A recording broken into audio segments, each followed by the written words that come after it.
Hello everyone. In this session, I am going to explaining about the factors influencing the dividend decision of the company. Every company must declare dividend once in a year. It will affect the image of the company. If the company pay more amount of dividend, that company is considered as a earning company and it having the good reputation among the public. However, the dividend policy is affected by so many factors. In this video, I am explaining about what are the factors you have to consider before declaring the dividend of the company. Dividend. A dividend is the portion of the net profit distributed among the shareholders. The company earns profit. Among the profit, a certain proportion of the profit should be distributed to the shareholders. The dividend is nothing but the portion that company declared to their shareholders is called as dividend. So dividend is an intangible reward for investment made in the company's shares. In simple, dividend is the reward to the shareholders for their investment. However, the dividend policy is not only affected by the profit. The company financial manager decided how much amount distributed to the shareholders as dividend and how much amount should be retained in the business. All the profit should not be distributed as a dividend. If the company distribute all the profit to that as dividend to their shareholders, it will affect the growth of the firm. If the company is a growing company or if the company is having the expansion policies, at the time, the company should retain some of the profit to increase their earning capacity or expansion purpose. So the portion of the amount retained by the company from its profit is called as retained earnings. So the every financial manager should decide how much amount should be distributed as dividend and how much amount should be retained in the business. It is the biggest questions. For this purpose, the financial manager consider four pillars. One is called as the financial health of the company.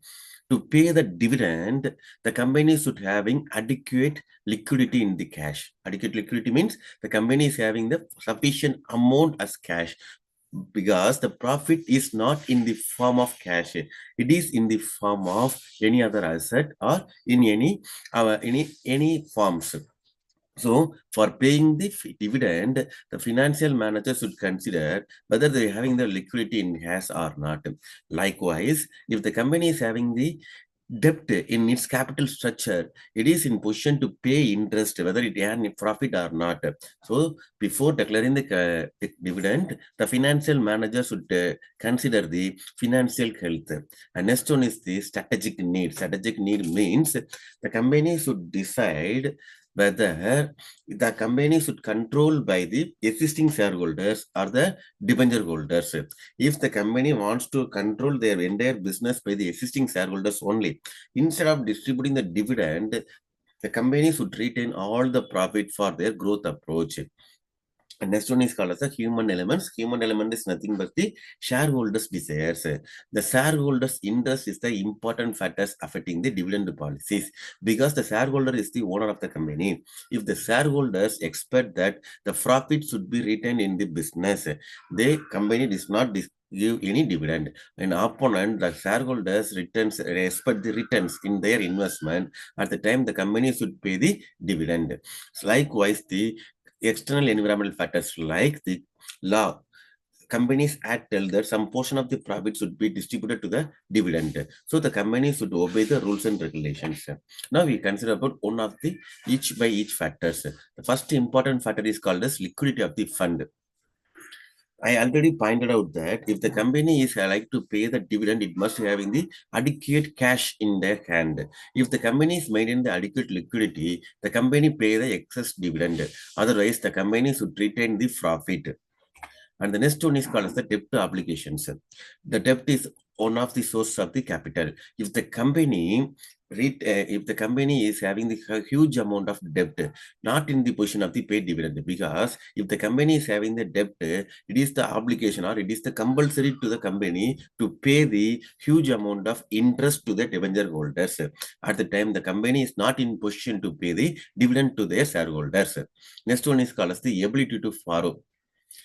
Borrow means obtaining loans or obtaining finance from the external sources. If the company is a new company, at that time it is not possible to take the loans from the outside the market. The new company is not in position to acquiring the financial facilities from the other sources like financial institutions and issuing the debentures. At the time, instead of giving the dividend, the company should retain the profit for their expenses. On the other hand, the growth company or the previous or old company is having the position to acquire the more loan. At the time they are acquiring the fund directly from the financial market, they can give the dividend. Next one is called as the financial need of the company. The financial need depends upon the growth firm. The growth firm is one. The firm is continuously developed. It carry out many expansion and modification policies. At the time, the growth firm require huge amount of fund for their expansions. At the time, the company should retain the profit instead of declaring the dividend. On the other hand, the declining firm or the stable firms is not in the position to expansion or modifications. They not need any fund. At the time, the company should distribute all the profit as a dividend. The next one is called as the financial policy of the company. The financial policy of the company is also affected the dividend decision of the company. For example, the company wants to maintain the financial position in a company instead of borrowing the money from the outside. At the time, the company adopt the 0% dividend policies. So to take control over the financial policies, the company's dividend policy is minimum. On the other hand, the company is never considering about the declaring the dividend about the financial condition. The company pay huge amount of profit as dividend. Next one is called as the desire of the control. If the company want to control the entire business by the existing shareholders instead of inviting the new shareholders in this company or borrowing the amount from the others. At the time, the company, instead of declaring the dividend, retain the entire profit for their expenses. For example, if the company need 1 crore for the expansion program, during the last year, the company earned 50 lakhs of profit. The shareholders are expected that to maintain the existing controlling power. At the time, the company instead of issuing the new shares or borrowing money from the moneylenders, the company retain the profit and reinvest the profit into the company instead of receiving the dividend. It is called as the cost of control. The cost of control means the desire of the control means the existing shareholders wants to control the business during the expansion time without inviting any new additional fund. At the time, they are not expecting the investment from the outside. They like to invest their profit as one of the source of the capital. Next one is the stability of the dividend.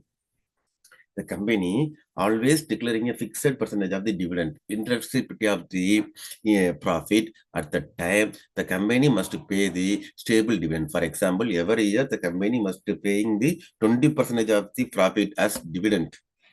The company should giving us a dividend as compulsorily they have to pay the dividend irrespective of the declining firm or growth firm or expansion program, etc. And next one is called as the industrial context. Industrial context means if the industry in the business cycle, the industry is move, depression, boom, recession, recovery, etc. Suppose if the industry is in the form of the recession side, at the time, the company should not give the more dividend to their shareholders. And next one is called as the desire of the shareholders. The desire of the shareholders is the key factors affecting the investment decision of the company because the shareholders expect returns, regular returns, and high returns. At the time, the company should pay the dividend to their shareholders. In the opposite side, if the shareholders wants to increase the wealth of the share or increase the share price or requiring the control over the business, they never expect the dividend. They expect only the capital appreciations and the control over the business. So based on the shareholders' interest only, the company pay the dividend because shareholder is the owner of the concern. Next one is called the legal restrictions. Every company should governed by the Companies Act 2013. According to the Companies Act 2013, the company should pay the dividend to their shareholders. And next one is called as corporate taxation policies. The taxation policies is also affect the dividend policies because the company should pay the dividend from the profit. Whatever the profit it earn, it must be paid by the taxation. If the higher taxation leads to the lower amount of dividend and vice versa. And next one is called as the past dividend rate. If the dividend rate is directly related to the image and the growth rate of the firm, if the company is paying the continuously higher growth rate of dividend, the company should follow it. Otherwise, it will be affect the value of the firm and create the bad image about the companies. So the past year dividend rate is also affecting the dividend policy of the company. And next one is called as the competitive concerns. Every business firm affected by the competitors. If the same and competitive reviving business providing the higher amount of the dividend, it compels the other company to pay the same rate of dividend. Otherwise, we lose the competition position in this market. So the competitors' company's dividend policy is invariably affect our dividend policies. So in simple, the payment dividend rate, stability in payment dividend rate, strict or liberal control over the financing policy, cash position availability in the business management, the owners, that is the shareholders, whether they need more returns or the capital appreciation, the company's future policies, right? Whether it is going for the growth or they have to maintain the stable in the business, and the shareholders' attitude about the desire of the control, whether they need the control in the future also or not, and the capital structure debt obligations, whether they're having about the high amount of debentures, they have to pay the interest, and the legal restrictions like Companies Act 2013 regarding the distribution of the profit and ability to borrow money from the public, the previous year dividend rates and the competitors' policies, corporate taxations is the policies affecting the dividend policies of the company. So in simple, declaring the dividend is necessary because it satisfies the shareholders' needs. It will increase the image of the company and also getting the confidence among the public. But the liquidity positions and growth and expansion policies affect the dividend policies. The financial manager should must know about the various factors affecting the dividend policies because there is no standard rules for declaring the dividend. It is depends upon the so many factors. Based on that, the company should pay the dividend. Um, as a financial manager, we are must very strong in taking the financial decisions. So before starting that, you must be know about all the things. Thank you. Thank you for your opportunities.